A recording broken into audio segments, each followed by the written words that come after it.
তো চলো বন্ধুরা, তোমাদের পরের ভিডিওটা আমি দেখাতে পারলাম না, মানে তাড়াতাড়ি হয়ে গেল ভিডিওটা, ওই জন্য বলতে পারলাম না যে কি রান্না হচ্ছে আর কি রান্না হবে।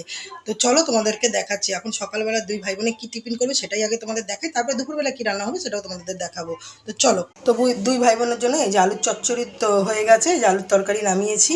আলুর তরকারি দিয়ে এই যে লুচি খাবে, তো এই যে ময়দা মাখা ছিল ফ্রিজে, সেটাকে নামালাম, নামিয়ে ভালো করে একটু ময়দা দিয়ে একটু মাখিয়ে নিলাম, কেননা দুদিন ধরে ছিল তো নরম হয়ে গেছিলো। তো এখন এই লুচি করে দেবো দুই ভাই বোনকে। এখন দুই ভাই বোন এই লুচি খাবে। আর দুপুরবেলা কী রান্না হবে তোমাদেরকে দেখাচ্ছি। দুপুরবেলা এই যে শুকিয়ে গেছে পটলগুলো, ইচ্ছা আছে এই পটলের একটুখানি সর্ষে দিয়ে করব পটলটাকে। মশা কি, সর্ষে দিয়ে করব। শুকিয়ে গেছে বলে ফ্রিজে রেখেও লাভ নেই, দেখো শুকিয়ে গেছে।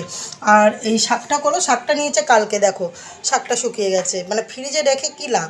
এই যে শাকটা শুকিয়ে গেছে। আর কি হচ্ছে তোমাদের দেখা। আর তোমাদের মেশো মিষ্টির দোকানে গেছিলো কালকে, তো মিষ্টির দোকান থেকে এই যে পনিরটা নিয়ে এসছে আজকে।